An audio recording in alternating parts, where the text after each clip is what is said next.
Hi everyone, it's October 3rd and welcome to day 3 of VLOGOWEEN.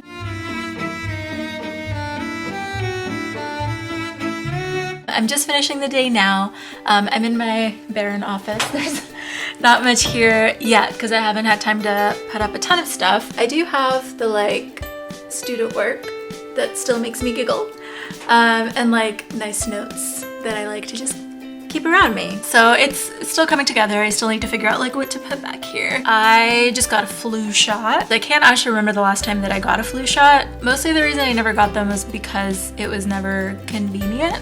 There was always some extra step to go get them, but this year they were doing them at my school. If all it takes is me walking down, then sure, I'll get a flu shot. So I got a flu shot. Today was a pretty good day. It was a lot of planning stuff because our seniors graduation requirement information just got updated, so I was updating my own records to then figure out who do I need to meet with so that they know exactly what they need to do if they want to graduate this year, and kind of putting together a larger data overview of how students are doing now that we've had school for about a month. Where are we at with the amount of students who have E's in some classes, E's in a majority of classes, D's in classes? I worked on creating more of a bird's eye view of larger trends where it's not tied to student names, so we can figure out where to direct our efforts and our interventions, which is again what an academic intervention specialist does. The other thing that I've tried really hard to do in this role is make sure that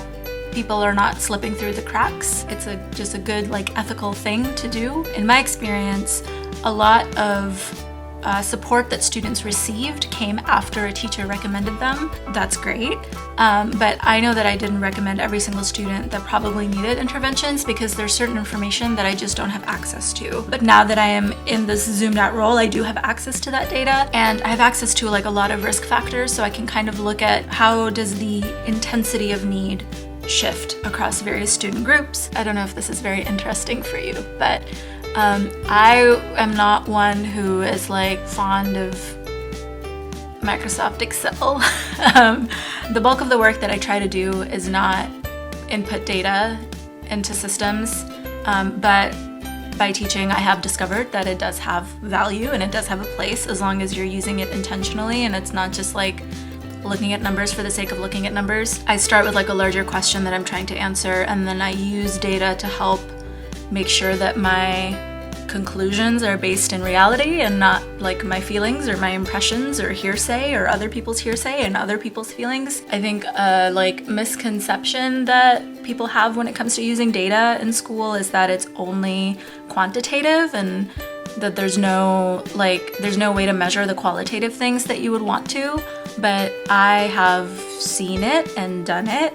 I didn't invent it, but I learned it from others. Simple things like tracking participation and seeing does a student's participation improve over time. There's not enough credit given to the fact that when you have a conversation with someone, you are collecting information and you are doing pattern recognition, and being able to articulate that with numbers is something that can feel a little counterintuitive, but it actually is really helpful. In my classroom, I gave my students assignments to go and say something nice to somebody, and you're gonna tell me about it on Friday. And then they wrote me letters on Friday, and then I was able to see okay, was this person able to do it?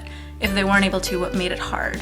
But I did track it. I did have evidence that there is qualitative growth happening. In any case, that is part of my responsibility at the school, so I worked on that a little bit. Another thing that I'm doing during my lunch breaks, I spend the first 10 minutes doing language practice. I started learning Polish in March because I was traveling to England and Poland this past summer. It turned out to not be super necessary because I was with a native Polish speaker, so I didn't actually get a chance to practice it as much, except with her sometimes where I would just say let's get this chleb. Next summer, my hope is that I can visit Japan, and I've been to Japan before, but I didn't know how to read and write and speak Japanese when I went. And I had written out using the English alphabet how to pronounce things that I would need to be able to say. So I knew a handful of phrases. It wasn't until I got there that I was oh my God, I can't read anything. I don't know where I'm going, and my mom is here and she doesn't know either. Everyone was really nice and we were able to get around just fine. But I do know that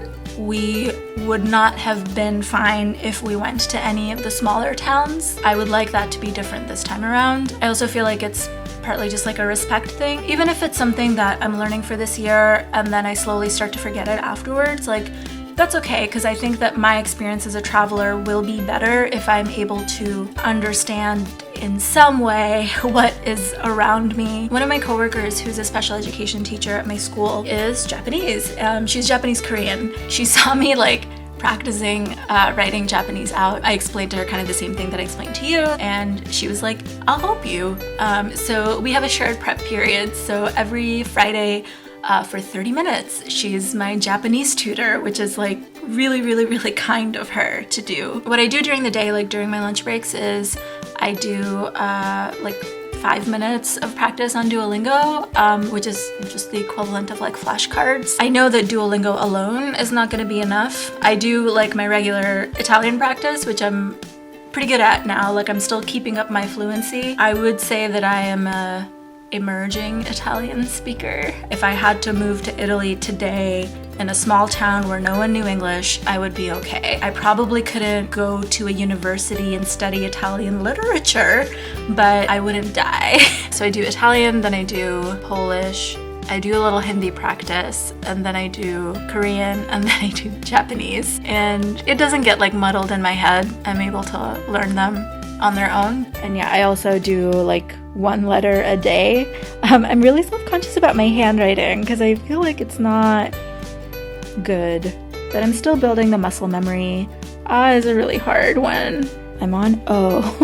And then I have the ones for all the different characters so that I can practice my handwriting. And that feels really good. So that's another thing that I'm doing right now with my life. Among all of the other changes, I'm learning more languages. So I'm gonna head home now and say goodbye to my barren office. Woohoo! Ooh, sorry, that was fast. I am now home. I decided to start learning Korean because I think when I started advising the K-pop dance club, I was just listening to a lot of K-pop in the process of that, and then I was like, it would be nice to understand anything that's being said. Plus, I just like learning languages. And as I was learning it, I realized that for me, it was easier to learn Hindi to Korean than English to Korean, if that makes sense. At least when it comes to like Hangul, the writing. Like I never learned how to read the like English pronunciation symbols. I mean, that's actually not true. I did learn them because I took some linguistics classes when I was in college, but I don't remember them. I know like the I with the thing over it is the long E sound. Then there's like a W looking thing that means ooh. I don't know. That's just not a thing that's like in my permanent language part of my brain. So when it comes to like learning how to read in Korean and in Japanese, I found it much easier to learn it Hindi to Korean and Hindi to Japanese. So I have this whiteboard up on like one side of my wall. Those where I keep my comics and things and some other books, and this is like my foreign language book collection, which is growing slowly but surely. There's more Latin stuff here that I've saved. So the orange is Hangul, which is the Korean alphabet, and the pink is hiragana, which is one of the Japanese alphabets. I don't know whether I should call them alphabet or not. I am still learning, so if I'm wrong, please be patient with me and let me know. It's supposed to be a magenta, but it looks brown. But that is Hindi. So the sounds are e, u, e, o, if you're having trouble like hearing the distinction between these two, it's mostly that this is a short E sound and this is a long E sound. This is a short U sound, this is a long U sound. So like pull versus moose. Ooh, ooh. In English, it would be EO is how it's written out, but that didn't make sense to me in my head. So I'm just learning it like this. E, short I, which is here in hiragana. Long E sound, which is here in Hangul. And then U, I only have heard it as like a long one, but it could apply to both. But there that is in Hangul, there that is in hiragana. And then A, and then O, which is there in Hangul and hiragana.